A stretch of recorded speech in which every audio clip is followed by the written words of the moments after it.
नमस्कार सभी को, मैं नाम अभिषेक, काम करते हैं शिप पे। ये शिप बॉन्ड श्रृंखला का मेरा छठा वीडियो है जिसमें आप सभी लोगों का स्वागत है। आशा करते हैं आप सभी लोग स्वस्थ होंगे। तो इस श्रृंखला में आने वाली वीडियोस में और इस वीडियो में मैं एक एक करके जितने भी शिप पे इक्विपमेंट्स होते हैं, जितनी मशीनरीज हैं और जितने भी स्ट्रक्चर बने हुए हैं वो एक एक करके एक्सप्लेन करूँगा, बताऊँगा उनका क्या काम होता है और किस समय पर वो काम आते हैं। तो चलिए बढ़ते हैं आज की वीडियो की तरफ। आज आप लोगों को क्या बताएंगे? आज आप लोगों को बताएंगे इमरजेंसी फायर पम्प के बारे में। तो इमरजेंसी फायर पम्प का क्या काम होता है, किस समय पे वो काम आता है। तो चलिए बढ़ते हैं वीडियो की तरफ, बताते हैं आप लोगों को आज इमरजेंसी फायर पम्प के बारे में। तो इसके लिए हम लोगों को चलना होगा शिप के पतालोक में, मतलब शिप के इंजन रूम में। तो चलिए चलते हैं। अभी हम लोग इंजन रूम में आ चुके हैं, तो चलिए चलते हैं आज की मशीनरी की तरफ। जैसा कि मैंने आप लोगों को बताया कि आज इमरजेंसी फायर पम्प के बारे में बताएंगे, तो चलिए चलते हैं, बताते हैं इमरजेंसी फायर पम्प का क्या यूज होता है, किस समय पे वो काम आता है। तो इसके लिए हम लोगों को चलना होगा स्टीयरिंग गियर रूम में। तो चलिए चलते हैं स्टीयरिंग गियर रूम में। स्टीयरिंग गियर रूम एक सेपरेट कंपार्टमेंट होता है, मतलब एक इंजन रूम से अलग ही कंपार्टमेंट है जिसमें इमरजेंसी फायर पंप है। जैसे कि आप लोग देखेंगे ये सारा इंजन रूम है। उसके बाद ये देखेंगे यहाँ वाटर टाइट डोर्स लगे हुए हैं जो कि ये स्टीयरिंग गियर रूम के हैं। ये देखेंगे अभी स्टीयरिंग गियर रूम में हम लोग एंटर कर रहे हैं। ये अभी हम लोग स्टीयरिंग गियर रूम में आ चुके हैं। तो स्टीयरिंग गियर रूम का सिस्टम पूरा ही अलग होता है इंजन रूम से, मतलब ये सेपरेट कंपार्टमेंट है। इस पे जैसे ऊपर से डेक से एंटर करने के लिए भी यहाँ पे स्टेयरिंग्स आपको स्टेयर्स दिखेंगे। ये देखेंगे आप लोग, ये स्टेयर्स हैं। यहाँ डायरेक्टली आप एंटर कर सकते हैं विदाउट इंजन रूम एंटर किए हुए। डायरेक्ट स्टीयरिंग गियर रूम में आप एंटर कर सकते हैं। ये देखेंगे इसका डोर है, इसको आपने पूरी तरीके से वाटर टाइट डोर्स हैं, इनको सेट कर दिया तो ये जो है बिल्कुल सेपरेट हो गया कंपार्टमेंट। ये इसका देख रहे हैं एंट्री है, यहाँ से ऊपर से आप लोग मेन डेक से यहाँ एंटर स्टीयरिंग गियर रूम में कर सकते हैं। तो ये तो हो गया आपका स्टीयरिंग गियर रूम। तो चलिए चलते हैं इमरजेंसी फायर पंप की तरफ। आज आप लोगों को दिखाते हैं इमरजेंसी फायर पंप। जैसे कि आप लोग इमरजेंसी नाम सुनते ही समझ रहे होंगे कि इन केस ऑफ इमरजेंसी में, आपातकालीन में हम लोग इसको यूज कर सकते हैं। तो आप लोग देखेंगे ये है इमरजेंसी फायर पंप का पैनल।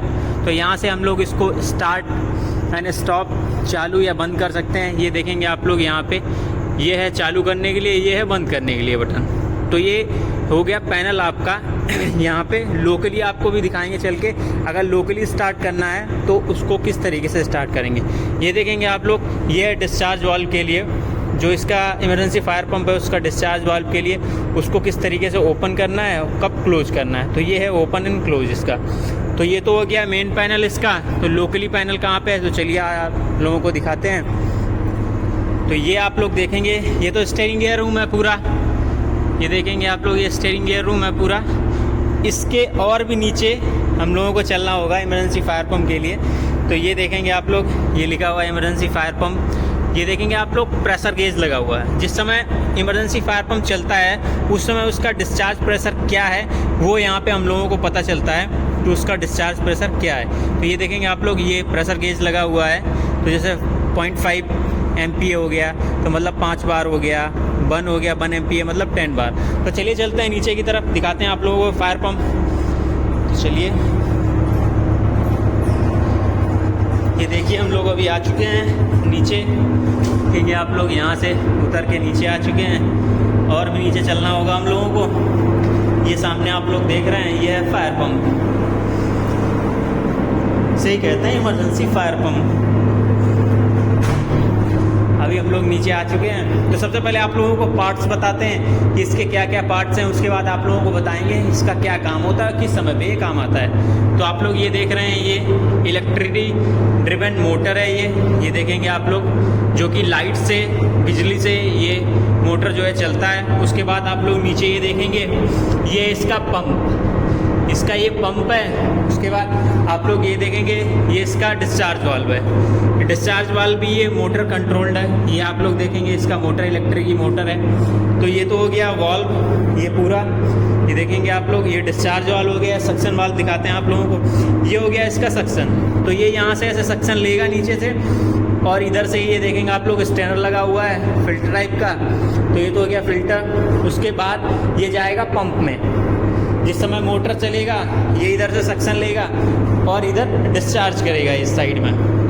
तो ये आप देखेंगे पाइप गया हुआ है ऊपर, ये डेक पे और जहाँ जहाँ इमरजेंसी इंस्टिट्यूशन सिस्टम है वहाँ पे ये पानी लेके जाएगा। तो ये तो हो गया आपका पूरा सिस्टम, पार्ट्स आपको बता दिए। इसके बाद आप लोगों को दिखाते हैं लोकली अगर हम लोगों को यहाँ से चलाना हो तो कहाँ से चलाएंगे। ये आप लोग देखेंगे, ये पैनल है, ये देखेंगे इमरजेंसी फायर पंप और ये emergency fire pump discharge valve. जैसे कि आप लोगों को अभी बताया था कि ये डिस्चार्ज वाल्व है, ये भी electric motor depend discharge valve है। इसको यहाँ से हम लोगों ने जैसे स्टार्ट किया वैसे ये मोटर चलेगा और इस वाल्व को पूरा खोल देगा। तो ये तो हो गया सारे पार्ट्स। उसके बाद आप लोगों को बताते हैं इसका किस समय पे हम लोग काम करते हैं। तो इसका बेसिकली काम जब आता है, जैसे हम लोगों का इंजन रूम में फायर हो गया, उस टाइम पे हम लोग क्या करेंगे, हमारे जो मेन फायर पंप है या फिर मेन जनरेटर है उस समय पे हम लोग नहीं चला सकते हैं। तो उस समय पे हम लोग क्या करेंगे, इमरजेंसी फायर पंप को लाइंड अप करेंगे और इमरजेंसी जनरेटर के साथ इसको चलाएंगे और जहाँ पे भी फायर लगा है उसको इंस्टीट्यूट करेंगे। तो ये एक रेगुलेशंस, मतलब जो रूल्स एंड रेगुलेशंस हैं सी के, उसके तहत ये होना ही चाहिए हर शिप पे। तो जो रेगुलेशन है उसको कहते हैं SOLAS, safety of life at sea. तो उसके तहत ये होना ही चाहिए आपके जहाज पे। तो ये तो हो गया इमरजेंसी फायर पंप के बारे में आप लोगों को बताया अभी कि क्या काम होता है और किस इसका लोकेशन बेसिकली ज़्यादातर स्टीयरिंग गियर रूम में ही होता है, एक सेपरेट कंपार्टमेंट में, ताकि इन केस ऑफ पूरे इंजन रूम में फायर हो गया तो उस समय पे हम लोग क्या करेंगे, उधर नहीं जा पाएंगे। तो उस समय पे हम लोग स्टीयरिंग गियर रूम में, आप लोगों को भी दिखाया था, इंट्रेंस डायरेक्टली मेन डेक से इंट्रेंस होता है, उधर से आके इसको हम लोग चला सकते हैं। तो ये तो हो गया इमरजेंसी फायर पंप के बारे में। In case of emergency fire हो गया इंजन रूम में या फ्लडिंग हो गई, मतलब फ्लडिंग हो गई या तो फिर और ऊपर फायर लग गया तो नीचे जो मेन फायर पंप है वो हम लोग चला नहीं सकते हैं। तो उस समय पे हम लोग इसको चलाएंगे। या फिर जनरेटर्स में, हमारे मेन जनरेटर्स में कुछ प्रॉब्लम आ गई और इन केस ऑफ फायर लग गया तो उस समय पे हम लोग मेन जनरेटर चला नहीं सकते हैं। तो इमरजेंसी जनरेटर के साथ इसको लाइंड अप करके चलाएंगे।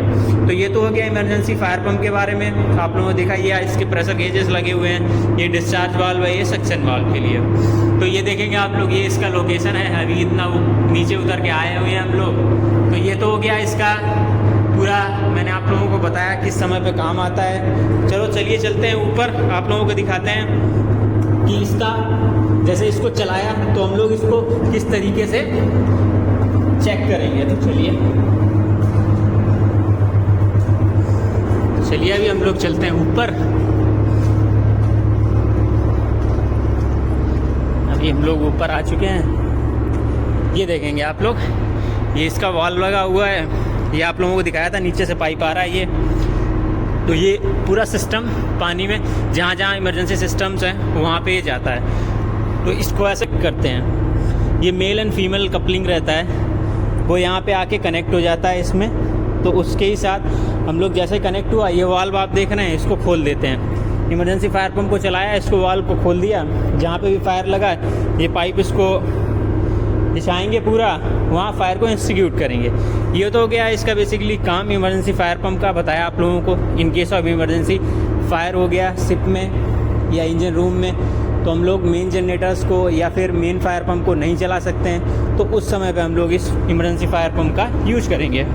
तो धन्यवाद आप सभी लोगों का, मिलते हैं आपको अगले वीडियो में।